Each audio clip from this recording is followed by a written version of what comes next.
This test had lasted for weeks now, or maybe it was even months, when things finally came to a head. His brothers had returned, now with their brother Benjamin with them, as he'd requested. And just as he'd planned, the test continued. It hadn't been easy toying with his brothers all this time, and it certainly took its toll on him. He'd often break down and weep when he was alone and no one could see. But when he thought back on what they had done to him when they were younger, it seemed the least they deserved. This time he was about to take Benjamin prisoner, but he hadn't been prepared for what happened next. His brothers surprised him. Judah stepped forward and made an impassioned plea to save his brother.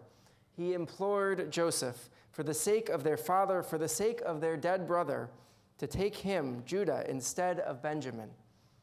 Joseph hadn't been prepared for Judah's selflessness, for his insistence that he and his brothers would all trade their own lives to spare their youngest brother, to guard the delicate heart of their father, who couldn't bear to lose another son of his beloved Rachel.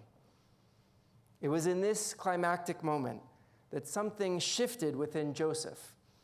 Joseph could no longer restrain himself before all his attendants, so he cried out, "Vayikra, send everyone away from me," so that no one else was there when Joseph made himself known to his brothers. He gave voice to a loud wail, "Vayiten et kolo bivchi," a cry so loud that the Egyptians heard all the way in Pharaoh's palace. Joseph then said to his brothers, "I am Joseph. Is my father really alive?"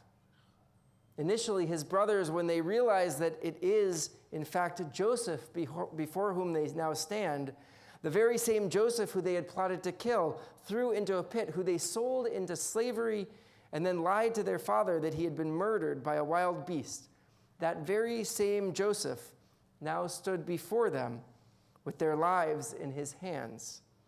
They surely expected punishment and retribution, a moment of reckoning for their sins.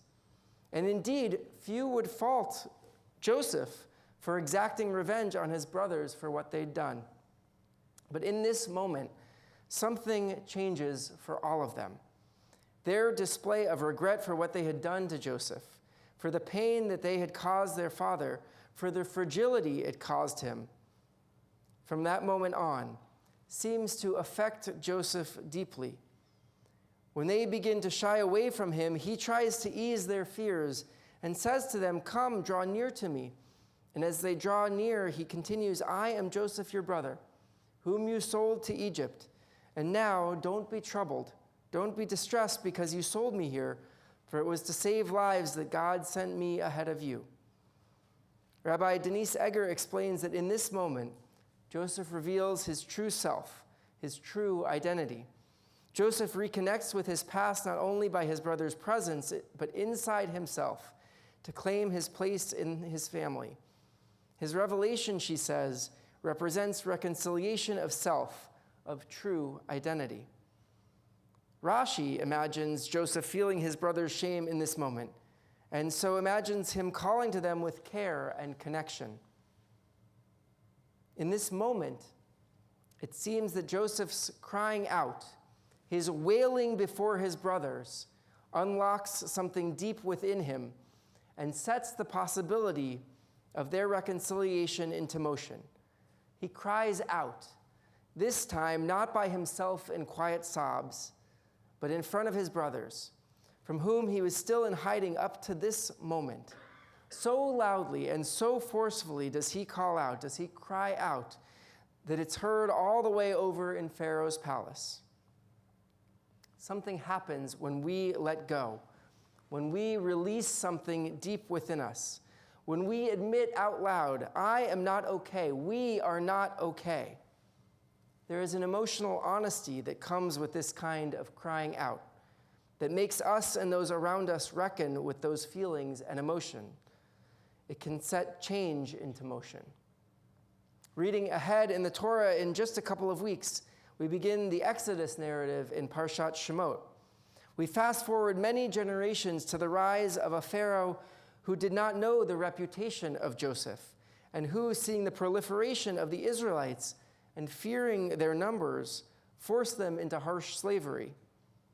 Finally, many years later, after suffering the cruelty and pain of slavery in silent agony, the Israelites, groaning under bondage, cried out, Vayizaku, and their cry for help from the bondage rose up to God. God heard their moaning, and God remembered the covenant with Abraham and Isaac and Jacob. God looked upon the Israelites, and God took notice of them. The 16th century Italian commentator Sforno explains that they cried out of frustration about their miserable fate and their enslavement. A similar expression for venting such feelings of frustration occurs in the book of Isaiah. Howl, O gate, cry out, Zaki, cry out, O city. Another commentator, the Sfat Emet, suggests that the Israelites cry out in this moment because they finally become aware of their misfortune, in particular aware of living their lives in exile, and begin to cry out. Immediately after we see the Israelites crying out to God, and God hearing these anguished cries, we see God calling to Moses from the burning bush, setting him off on a mission to lead the Israelites out of Egypt. The Israelites crying out to God is the action that sets the entire Exodus, this great story of freedom and redemption, sets it all into motion. It is important to note that the verbs used for crying or wailing in these two stories are different. Joseph cries out, Vayikra, and then gives voice to a loud wail or weeping, Vayiten et kolo bivchi. Vayikra, to cry out or call out, is also the call of commissioning, as God calls out to Moses from the burning bush, or calls out instructing him in the laws of sacrifice at the beginning of the book of Leviticus, a book known in Hebrew as Vayikra, God called to Moses. Vayikra also suggests a call in the midst of a profound encounter. But the Israelites crying out is different. They groan and cry out, Vayizaku. While this verb also means to call out or cry out, in certain places in the Tanakh, it also means to assemble or join together. But za'ak is a cry of distress, a proclamation, sort of a primal scream. If Vayikra is used to call to something or someone, Vayizaku might be the voicing of a need to escape from something. It's often used in connection to distress, as in the story of Esther, in which Mordechai, after learning of Haman's decree to kill the Jews of Shushan, tears his clothes, puts on sackcloth and ashes, then goes through the city crying out, Vayizak, loudly and bitterly. So many of us are at a point where we need to call out, cry out. We are tired, we are worried, we are heartsick. As Jews, as human beings, we cannot bear any more death of our brothers and sisters in Israel, of innocent Palestinians caught with nowhere to go by their own leaders who see their lives as expendable. We are exhausted from the rise of hatred directed towards us for simply being who we are, for being, period.